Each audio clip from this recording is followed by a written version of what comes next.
If I could persuade you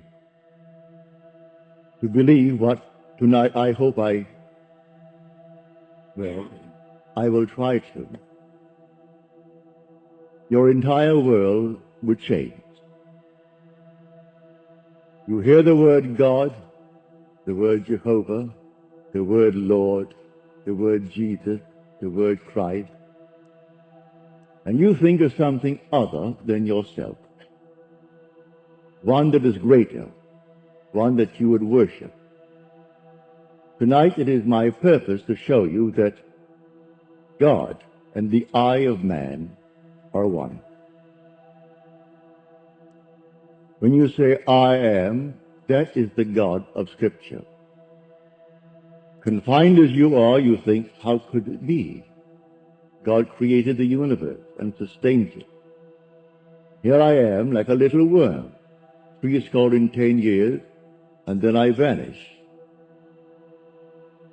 But now let us turn to Scripture. We turn now to the 16th chapter of Matthew. And the question is asked of the disciples, the followers, those who have heard him. And he said to them, who do men say that the Son of Man is? And they reply, well, some say John the Baptist, come again. Others, Elijah. Others, Jeremiah, or one of the prophets. Then he said to them, but who do you say that I am? And the spokesman, called Peter, answered and said, thou art the Christ, the Son of the living God. And he said to him, blessed art thou, Simon Bar-Jonah, for flesh and blood could not have told you this, but my Father who is in heaven. For here he equates the Son of Man with the eye of man, not the organ that sees or through which you see, but your sense of awareness. That I amness, when you are aware of being, your consciousness, your human imagination. So he equates the two. The Son of Man spoken of in the Old Testament and brought forward into the New is nothing more than the I of man. And he calls it the Christ, and defines Christ as the Son, of God. Now we find Christ being defined in the New Testament as the power of God and the wisdom of God. So the I of man is the power of God and the wisdom of God. If man does not know it, well, then he will not exercise that power. He will not exercise that wisdom. So tonight I am trying to persuade you that when you say I, before you say anything, that is the power and the wisdom of God. You can't separate the power of God and the wisdom of God from God. So you will say in the end, I and my Father are one, for he is called the Son of God. Now we are called upon to test this, if it be true. Can we test it? I hope you'll put it to the test. When I tell you that your own wonderful I amness is God, though prior to that you believe that you are little something, moving across the earth for a few years, 70 years, and then you will vanish, in the hope of some restoration, but a hope, no assurance. But now I'm going to tell you that you really are God. Your own wonderful consciousness, your human imagination, that is the God of Scripture. And there is no other God. Imprisoned as you are in these bodies of flesh, You did it for a purpose. Now let us see what it tells us about this Son of Man that is now equated with the I of man. No one has ever ascended into heaven but he who descended from heaven, the Son of Man.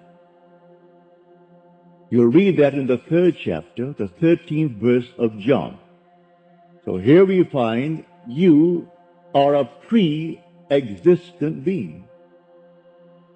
No one can ascend into heaven but he who descended from heaven, the Son of Man.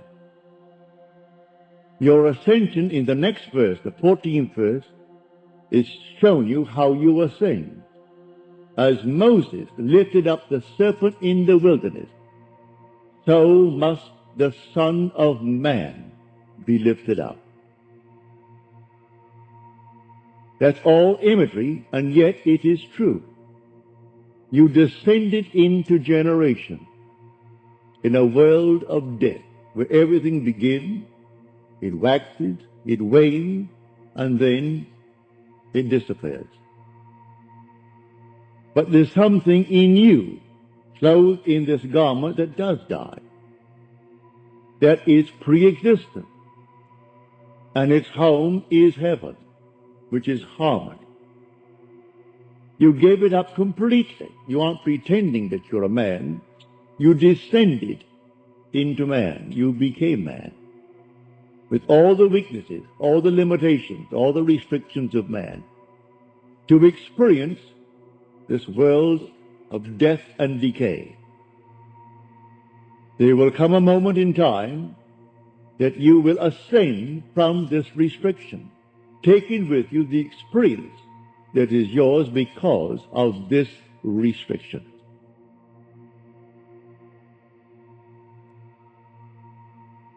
And you will ascend in the same manner that Moses lifted up the serpent in the wilderness. That was an adumbration. That was a foreshadowing. You will rise from the base of your spine, up your spine into your own skull, for heaven is within you. And you will rise like a fiery serpent, without any loss of identity. The form you wear, I hesitate to describe it.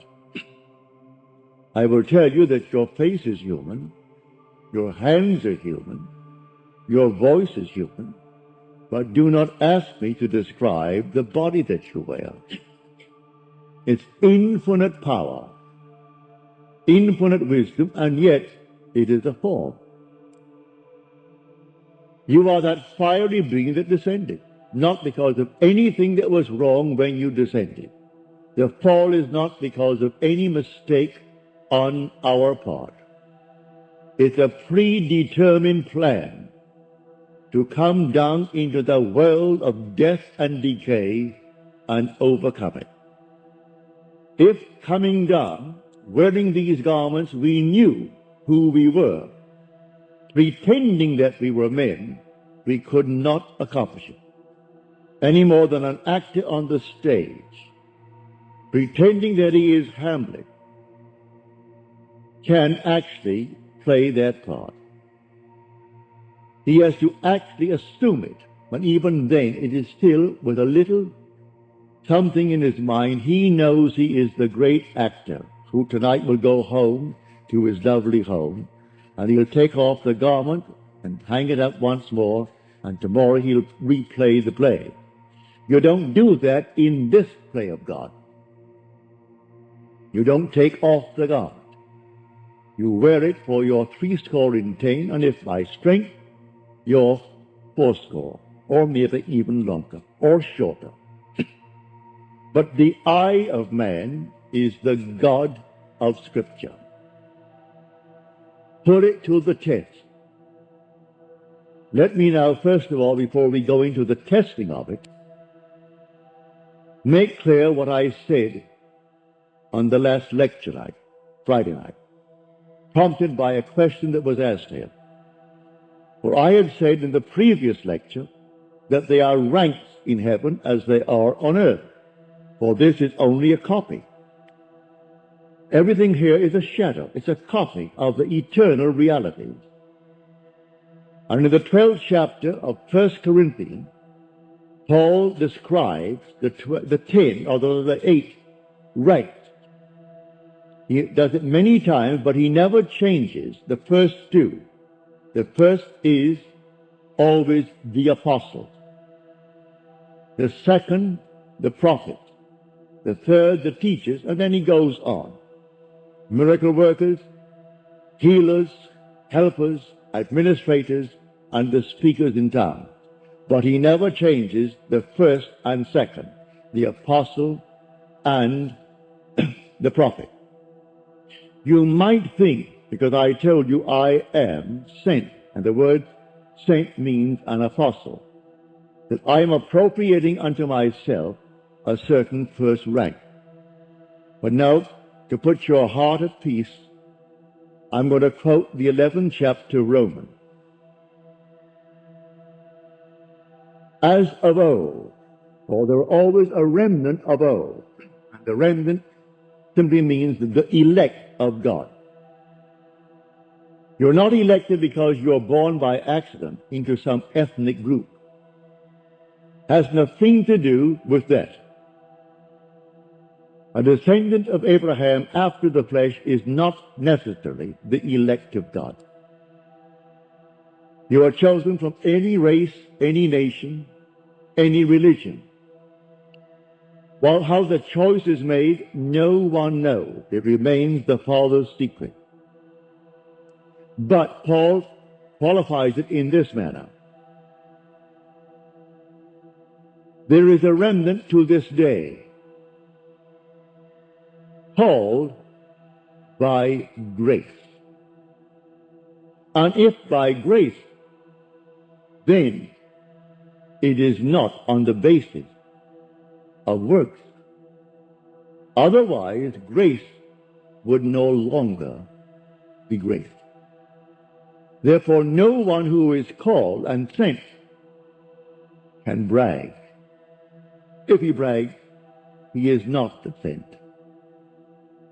Because it's all by grace. He didn't earn it. It's not by merit. It is simply a secret known only to the Father. So when we are called, incorporated into the body of infinite love, who is God, and then sent, let no one who is sent raise a finger to brag, to boast, for it is all by grace. Read it in the 11th chapter, the 5th and 6th verses of Paul's letter to the Romans. So now I have stated that. So do not think for one moment when I tell you I have been called and sent that in any way I am trying to act superior. For there is no intrinsic superiority to those who are called. Now, he uses an analogy, which I do not think adequate, but you can read it in the book itself. He uses the analogy of the human form, that not all are heads, eyes, nose, teeth, and so on. But that is a weak analogy. Nevertheless, he uses that to show you the different parts in one body. But now to come back to make this a very practical night. Believe me that when you say I, before you say I am John, I am Bill, I am this, I am that, I am the other, you are declaring yourself to be. And that sense of being is God. That's God. Now what are you going to put on it? All things are possible to God. All things. You could say now, as you're seated here, after first affirming that I am, you could then assume that I am, and you name exactly what you want to be. if you believe what I tell you about your own I amness and remain faithful to what you have assumed, that assumption will harden into fact. When you pray in the true sense of the word, you do not pray to any external God. That was my command when I was sent down with the blue blood. Has nothing to do with the social structure of the world. It has only to do with church protocol. All external worship, all ceremonies, everything that leads the individual outside of himself. To put a little cross on the wall, or the Morgan David, and then bow before it and see it as something external, is not what Scripture teaches. Buried in the Old Testament, there is a pattern. So he said, taking the 12, we're going up to Jerusalem. And everything written about the Son of Man, which is the I of man, will be accomplished. But they did not understand what he said. It was beyond their ability to grasp. He is going up, and only the one who has experienced Scripture, which means he has actually resurrected the pattern, playing the part that is the central part of Scripture. He resurrects the pattern, all within himself. He plays all the parts. He is the one who is born from above. He is the one who comes out of the grave, unassisted. He is the one whose 3 witnesses bear witness to his birth from above. He is the one they cannot see because he is now spirit, yet more real than all the flesh in the world. He is the one who actually sees his son, David, and David calls him father, and he knows he is David's father. And David knows that he is his son. He is the one whose temple, the body, is split in 2 from top to bottom. It is he now who ascends like a fiery serpent from the base of the spine up into the skull. He is the one on whom the dove descends and lights upon his hand like Noah in the ark. And as Noah brought the dove into him, you bring the dove to you, for man is the ark of God. And as the ark contains all things within itself, pardon me, man contains within himself all things. Everything he creates from within himself. On this pattern, the individual awakens within himself. And who does it? The I of man. And that is God. Now tonight you can test it, as you are called upon to test it. Test yourselves and see. Do you not realize that Jesus Christ is in you? Unless, of course, you fail to meet the test. Examine yourself to see whether you are holding to the faith. What faith? To have someone tell me that I am a Christian, or I'm a Jew, or a Mohammedan, and holding to that faith that they talk about? No. The faith that I'm talking about tonight, that your own wonderful I amness is God. Test it to see if you're holding to that faith. If you're holding to that faith, and all things are possible to God, you should be able to prove it in the testing. She's not here tonight. She promised she would write me a letter having told me the story on Friday, but I know she finds it difficult to express herself in writing. She can paint and paint and paint and do all kinds of lovely things in painting and drawing. And when I say to her, please write it that I may tell it to my audience before I close, but I have no future plans after I close on the 29th. So I would like to share your experience with them, to encourage everyone in this world to do what you did. Well, the letter didn't come. I can see her struggling over one page and rubbing out a line because she didn't spell the word correctly and going over the next one. But she can take a piece of canvas and a piece of paper and do miracles with it. But because she's restricted in writing a letter, she didn't send the letter.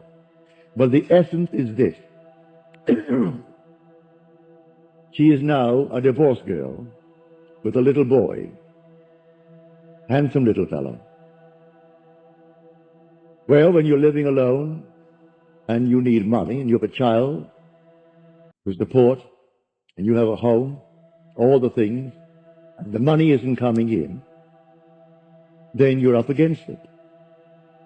So she said, I blew my top, as you're told in the Psalms to do. Pardon me. She said, then I applied this principle. I assumed that I had exactly what I need plus and plus. Then I got a call from First National City Bank of New York City. Now that is the second largest bank in our country. Bank of America comes first, they're second, and Chase Manhattan is third. Given me an order. She has no agent. This is an unsolicited statement. An order for $5,000, which she can execute and deliver within a month. Well, the First National City Bank of New York is not going to be hard-pressed to pay her immediately $5,000. If she called them and told them to pay it in advance, they would willingly pay it in advance. And she said, I can execute that order in 1 month. But I want the details. I had hoped she would send me as she promised last Friday, but knowing her restriction concerning the use of words. She can use the brush and use the pen and use the pencil, but she's limited in the use of words. Eventually, she will send it, but I had hoped to have it by tonight. So I could give you exactly what she did. But this is what I do. Having convinced myself through experience, I have come to the conclusion that because I am aware that I am, that is God. For if by him all things are made, and without him is not anything made that is made, and I start from scratch, only imagining a state, and then I boldly assume that it is real, that I am actually experiencing that state now. And then in the not distant future, that state crystallizes in my world. Well, then I have found God. I have found the source of the phenomena of life. My only concern then is to share it with others and tell them, for they're all one. We are one. No one is greater than the other, not fundamentally. In his claims of what he is in the world of Caesar, he has more money, or he has so-and-so and so-and-so, but basically the same creative power in the man tonight behind bars serving life is the same creative power of the one who sentenced him to life. It's the same being. There is only one God. Hear, O Israel, the Lord, our God, the Lord is one.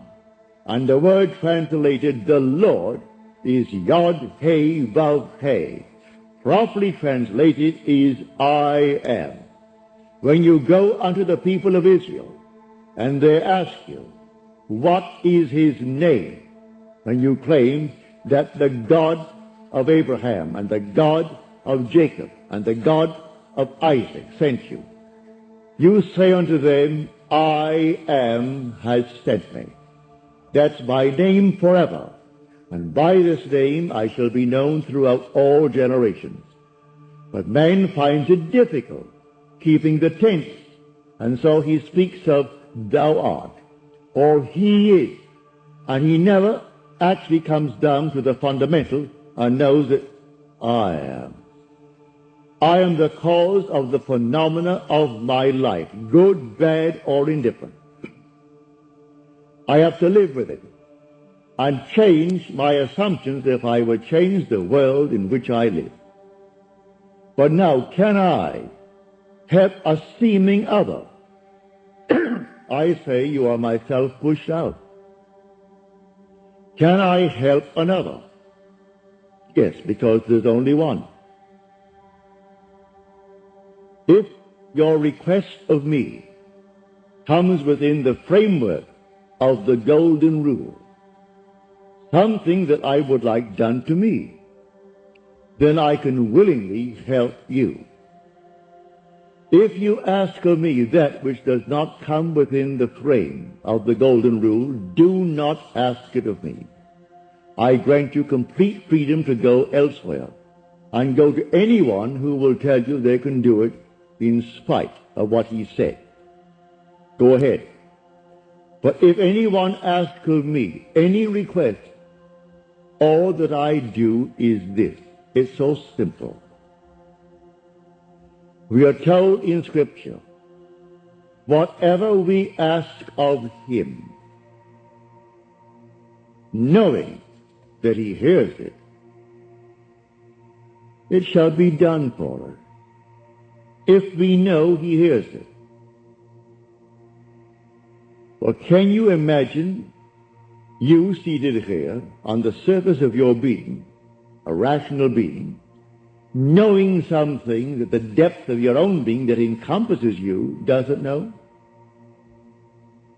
So you know, and you think, well, he doesn't know. Well, read that in the story of Ezekiel.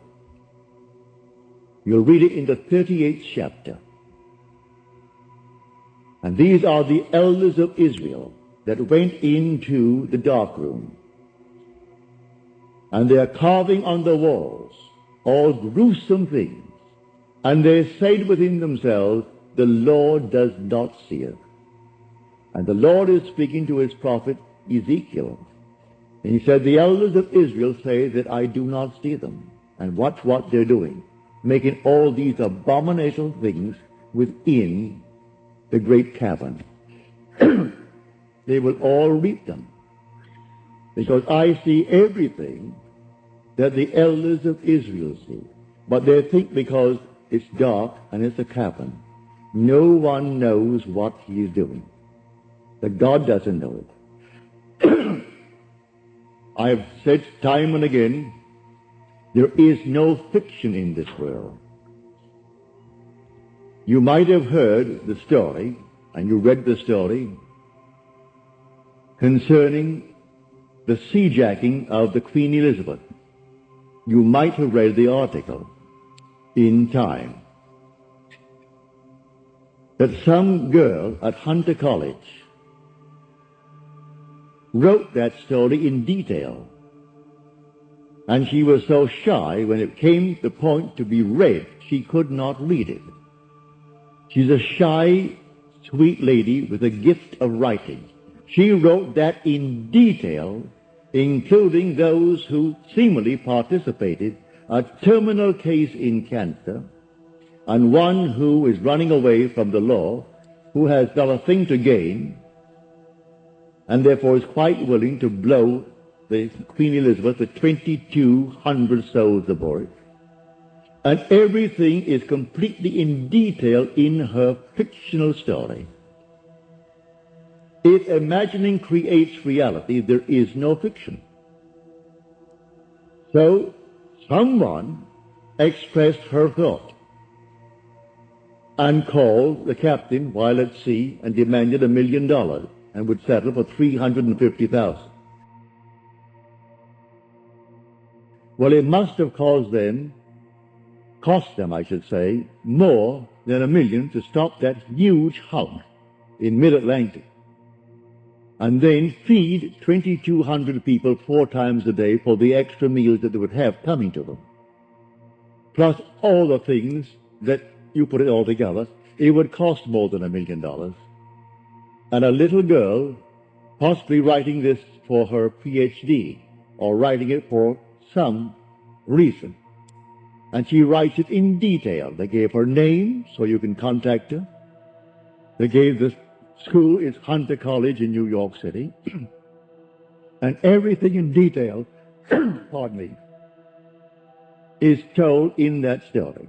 So I tell you, you sit down and write fiction. Need not put it down. My friend wrote fiction.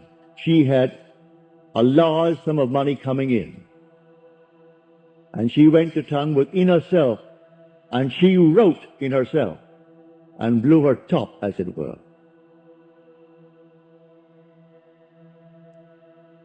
Thank you, Harry. Thank you. Didn't drink enough tonight.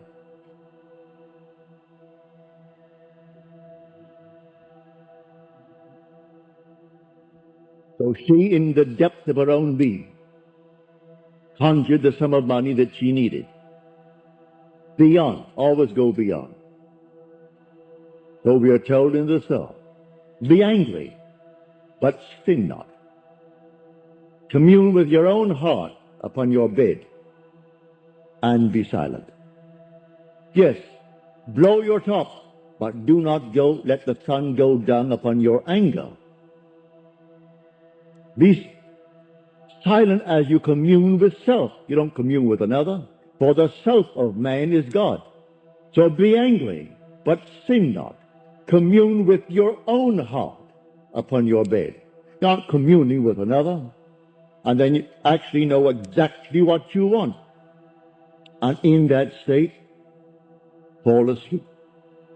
And in a way that no one knows, and you, in your surface mind, you do not know, it will all come to pass. Everything in the world is created this way, but man does not know it. Who knows tonight who is treading the winepress that is going to cause a change of mind in tomorrow's world? But when they do it, they are intense in the doing it. If you are lukewarm, you're told in Scripture, I'll spew you out. Would that you're either hot or cold. But because that you are lukewarm, I will spew you out. You can't do anything if you're lukewarm. You must be intense about it. You want to be rich? All right, can be rich. You want to be known? You can be known. No matter what you want, but you must be intense about it. And then commune with your own heart upon your bed, and then let it drop. You'll read that in the 4th Psalm, the Psalm of David. So I say to everyone here, believe me, your own wonderful I amness, your consciousness, your wonderful human imagination, that is God.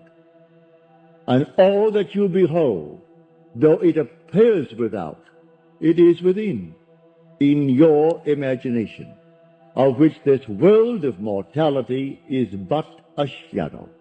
So you can change the shadow if you change the object, for you are the light. He said, I am the light of the world. Change the object that you're holding within yourself and identifying yourself with it. Change that object, you're lighting up, and you'll cast a new shadow upon the world. So you say, I am, and you name it. And then you say, I am unemployed. No, I am gainfully employed, making more than I've ever made before.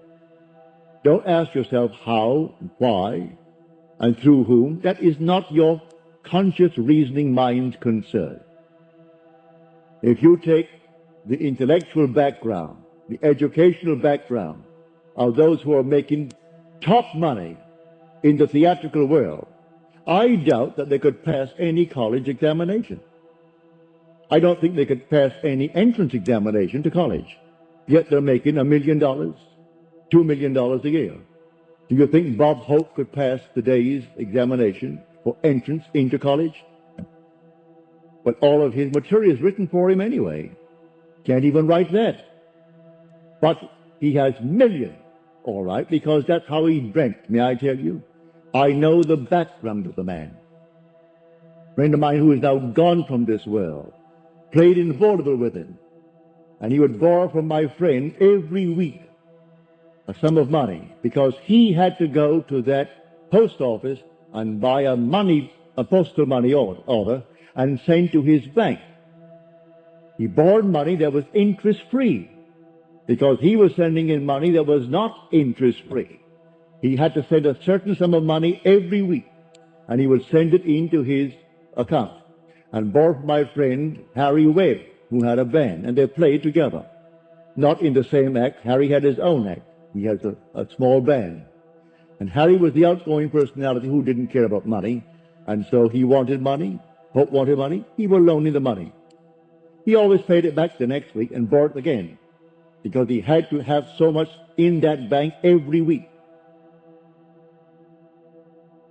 And when they would go into a restaurant and food was left over, like bread and butter, who took it all home? Bob Hope. Bob took all the buns, all the rolls, everything that was there uneaten. He paid for it, and you paid for it. You don't want it, Harry, do you? No. All right, so he took it home. So he has 400 million, so they claim. That was his goal in life. If that's your goal, have it. I speak of another goal. The goal of awakening to who we are. When man awakens from this dream, the whole vast world and all that it contains is as nothing to the being that you are. You came down from heaven, where the whole is yours. As you're told in the 50th Psalm, if I were hungry, I wouldn't tell you, for the world is mine, and all within it. The cattle on 1,000 hills are mine. So why should I tell anyone of my need when it's all mine anyway? I would slay and eat. When you awaken, you don't ask anyone if you awaken from this dream of life. But while you're in it, all right, we're one. This little hand of mine, if it begins to itch here now, it's easier for me to take this hand that is not attached to this and scratch it than to try to bend this thing out of shape to scratch the back of it. I could rub it here, but why not? This is easier. And take a part of my own being to ease the itch. Because we're all one pushed out. So you can do it. Ask anyone that you trust. May I tell you, if he knows how to pray, he isn't going to burst any blood vessel. He isn't going to get down on his knees and pray to any external God if he knows how to pray. He isn't going to beg of anyone in this world. What he will do, he will simply represent you to himself as one telling him that you have what you asked of him. And when he is satisfied that you told him that you have it, don't ask the second time for the same thing, because he's not going to listen to you. He heard it, he is still hearing it, and he will continue to hear it until that which he has heard is perfectly externalized. So don't think you need several treatments. That's a lot of nonsense. Treatments for what? It either is or it isn't. So when they start getting you on the hook and say, no, I think you'll need more treatments, you'll need more treatment, she or he or the crowd, they do not know what they are doing. When you pray, go within and close the door of the senses. Deny all that seems so obvious, and your Father who is within will reward you openly. But commune with self, for you and the Father are one. So you commune with self. And what did he tell you? Exactly what was asked of you. He heard it, And he has all the ways and means that you on the surface of your being know not of. He will do it. You can ask anything of one if it comes within the framework of his code of ethics. Don't ask anyone who knows how to pray something that does not come within his golden rule. Do unto others as you would have them do unto you. Just as simple as that. And most of the requests would come within that rule. And so you simply hear it. And then you drop it completely. And in the depths of your own being, you're still hearing it. And the Father knows all means, all ways. And so he singles out the best way to externalize it. Here in New York City, many years ago, this lady, a lady of considerable means, she left her home in New York City and went off to Paris with her 2 children, leaving her home and her maid. Before she returned, the maid took all of her furniture and took it away. When she returned, the apartment was there. Rent was paid every month. But there was no furniture, not a thing in it. She employed a private agency, told the police department, told all the authorities in New York City, and plus her private agency. At the end of a few months, they did not turn up one thing concerning that stolen property. She came to see me. I said, all right, you're seated there and I'm seated here in my apartment, aren't we? Now, you are not seated in my apartment. You are seated right now. Close your eyes. You're seated in your own apartment. And you had a grand piano? She said, no, I had a piano, but it wasn't a concert grand. It was grand, but not a concert grand. And on it, I had my pictures of my 2 children. And I had pictures of the wall. She told me what they were. And the furniture, I said, all right, refurnish that place as you left it. You have a memory. She did. Now, when I stopped talking, it's because you have refurnished that place to me. Now you're going to go in and you aren't going to see your apartment from my apartment. You're in your apartment. And you can feel your chair and get off your chair and feel the piano and see the children, or the pictures of the children. And that's what you're going to do. She agreed she would do it. And then we simply broke the spell. What did it take? 2 minutes? 3 minutes? That week, she went to her bank on Madison Avenue. As she was coming out of the bank, she had a past history of a little mental state where she was put away for a while because she needed psychiatric treatment. And the bars on this window reminded her of her past history and therefore addled her for a while. So she came onto Madison Avenue and turned south instead of turning north, where she should have. When she discovered her mistake, she was at the end of the block. When she got there and discovered her mistake, she looked down, and 2 very familiar ankles were standing right before her. She came up to the face. That's her maid. And the maid spotted it and started to scream. She went over to the maid and grabbed her before the light changed and hailed the oncoming taxi and said, you're taking me right now. And the maid, who could have killed her, she was so big and strong, was so reduced to impotency because of the discovery. And the maid took her to the place where she had stored that furniture. She said, I'm not bringing action against you. I want my furniture. And she got it back into her own apartment within the week. A seeming mistake was the way the Father laid her. All I ask is to go to the end. If I go to the end and give thanks to the end and for the end, it's done. Now let the one in the depths of my own being devise the best means to take me to that end. The end is where I start. The end is my beginning. And that is a story that I know from personal experience.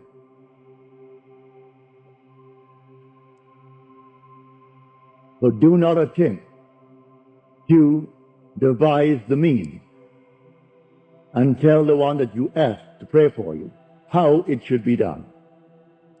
He will lose all interest, turn his back and say, go elsewhere. You don't go into a doctor's office and tell him what he should do. You go to him because you trust him. Well, then you either got to trust him and continue, or you're going to leave him. Well, if you go to someone that you really believe who knows how to pray, don't tell him how to do it and what means should be employed in order to do it. He is going to go to the end if he knows how to pray.